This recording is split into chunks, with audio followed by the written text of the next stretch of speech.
Hello and welcome. This is a review on the movie Night Bitch. Now, sorry for the language, but this movie is rated R with a running time at about an hour and 40 minutes. And before I get into what this movie is about, before I get into the highs and lows, my first impressions, I need to welcome you in to the Critics Collective. If this is the first time here, go ahead and hit the subscribe, like button, go ahead and comment in here. Are you a parent? Are you not a parent? Thinking of having kids? How many kids? Also, I want to throw out the bonus that if we can get four likes on this video, we may be reviewing this again with some of the other members of our collective group. Now, for Night Bitch, it says here on IMDB, a woman pauses her career to be a stay-at-home mom, but soon her domesticality takes a surreal turn. Yeah, that's about right. That would fare up in the accuracy of what this means without spoiling anything. Now, this movie is directed by a woman. It's written by two women. And if you've been here before, you've heard before, I love that you can feel a soul into something whenever you have a woman behind the lens and they're saying, this is the story that we're trying to say. Don't get things mixed up. Now, first impressions on this, I heard about this. This originally was supposed to be a television show or a movie straight to streaming. And then it was released in theaters, select few. I think it did a little bit under 200,000. And it's what you're going to start to see. It's movies or shows and things that were supposed to be on streaming that get released to make some money and then whatnot. So the one I can think of, go check out the review, which would be Moana 2. Moana 2 was supposed to be a movie for Disney Plus. They looked at it a different way and then went ahead and made those changes and put out in theater, made a buttload of money. And so you may see this happen. Now, my first impression really with this movie was I expected it to be humorous, dark humor, even with the lead, Amy Adams. You've seen her in The Wedding Crashers, probably one of the biggest roles you've seen her in before she went ahead and kept knocking out hits after hits. But I just was curious to kind of see what this was. I didn't know anything about the storyline. I saw dogs on the picture and I was like, all right, cool, let's watch it. Let's go into my high and lows. So again, expectations really wasn't much of anything. Dark humor, an actor that I enjoy watching. The lows that I have always start from the bottom. The lows I have was, you're not her. Okay. Obviously I'm a guy, I'm a man. I'm not going to feel this movie the same way as if you're a woman, if you're a stay-at-home mom, if you've got kids, if you're a single mother. I am a parent myself. This is a movie that whether you have kids or not, really, if you do have kids and you sit down with your partner or you sit down in general and watch it, you're going to get feels. And if you're sitting down with your partner, you're going to have those conversations that are going to come up. And these may be tough conversations to be like, hey, this person may agree with it one way or the other, but you're not her. And what I mean by that is they don't close up the conversation or the communication. And you'll hear me say that over and over again. The communication that we're talking about a certain type of person, a certain idea. And so you could walk away from that saying, hey, this is exactly how I feel, respectfully so, but it's not about you. It's like the song, you probably think the song is about you. And it doesn't mean, and from what I picked up from it, it didn't mean all women, all men, all dads. And I thought they tried to kind of split that up a little bit, but it was murky in that. Dogs may be off-putting in the community that we live in. Calling a woman a bitch, and even me saying it is not something I say. It's not my thing. The problem with it was I felt like you could have used a different metaphor, or maybe not even the need of a metaphor to get over your point, but you making it seem as if the transition would be a dog or what you would compare it to. I could be wrong, but it was off-putting and it was confusing. It was murky and it added to the miscommunication that what this movie did. You also have going back to not making sure that this was speaking to a broader audience of women.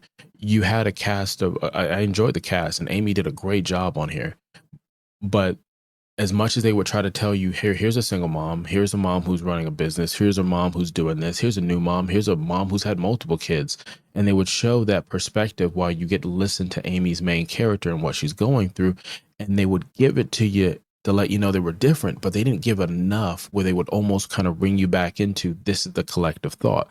Now, it's not Bridesmaids, haha funny. It's not Old Ass Me, which check the review for that one. It's not Babes. It's not Juno. I do like to see whenever there's more realistic movies like that, are television shows, because like you have Nicolas Cage and them in Mom and Dad, which was a thriller and drama. You have Bad Moms. You have Working Moms, which is like a rated R show that kind of goes into it. Single Moms Clubs, which we did a review for that. You can check that out. On the guy side, I feel like it's always something kind of humorous, because you have single dads, you have old dads, you have my two dads, just dating myself in the 80s. And it's always a humorous thing. So it's just like, to me, again, miscommunication and the execution of what the metaphor was. I'm like, did you need to make it seem as if a woman who is coming into her own, grabbing this superpower and embracing who she is, not superpower like Marvel or DC, but like a woman who can create life in itself? I don't know about you, I can't do that. Do you really want to make it where they're angry or negative, off-putting feeling? There's a scene where there's dirt involved, and I'm not going to spoil anything for you, but I was like, is that what we're going to do? Is that how we're going to do it? Even there is some sex in here. Even the sex scenes were in it didn't feel like it was her showing what she enjoyed or what she was exploring. It seemed like she was submissive yet enjoying it. And I just felt like I just had a mixed signal. I didn't understand. There was not enough clarity in it. Now I'll go into some of the really good things, the pros. I thought the ending was nice. They went a certain way on the ending. They could have ended it shorter, and they didn't. And they gave a little bit more that brought that resolve back for, again, if you're sitting there watching it with a loved one. It was sexy. Maybe it's just me. I'm the dad Panther. Walking around the house in some moo-moos or an oversized t-shirt you got from a store, Target or something for $9.99. It does it for me. So even though they didn't make her look what some people would say is with lingerie and things like that, she was just doing her thing, going around the house, taking care of the kid. And I was like, hey, the acting. I think the lead, Amy, she did a great job with this, and the cast did a great job as well. But unfortunately, the communication, the execution of it was off-putting. But she was acting. She was put on a clinic. She did a great job. The music was good. The music actually would tell stories to complement the scenes and stuff that were going on. I always appreciate that. The art, literal art, the shots were well done. The sets were well done. There was a certain way they were trying to present this to you, and I enjoyed it. I thought it provoked real conversations. It continues to bring real conversations. And I thought at the same time, this would be something that I would recommend to watch with someone, and just be prepared for those conversations. And trying to be prepared, let's be prepared to rate this. Now, our rating scale goes from a 0 to a 5. The running joke is, hey, if you're Venom, you get a 0, just like Craven. And if you're a 5, well, you've got to check some of our reviews to see what a 5 is. But put your rating in the comments and let me know what you think about this movie, and we can conversate on this. So with that being said, yeah, if it was a commercial break, I would come back just to say, before we rate this, go ahead and hit the subscribe button. We greatly appreciate you joining the Critics Collective group and the community that we're growing constantly right now. We're a new channel that started October of 2024. So we're super new, and we would love to have you. Also, if you have a want or a need, love being in front of the camera, and you want to join our group, go ahead and reach out to us. We got contact emails or something in the comments. So I'm gonna go ahead and rate this a 3. I want to say more than halfway through, I wanted to rate this a 4. It was feeling like a 4 because of the look of this, because of the message and the conversations, and because of what Amy was doing in front of the camera.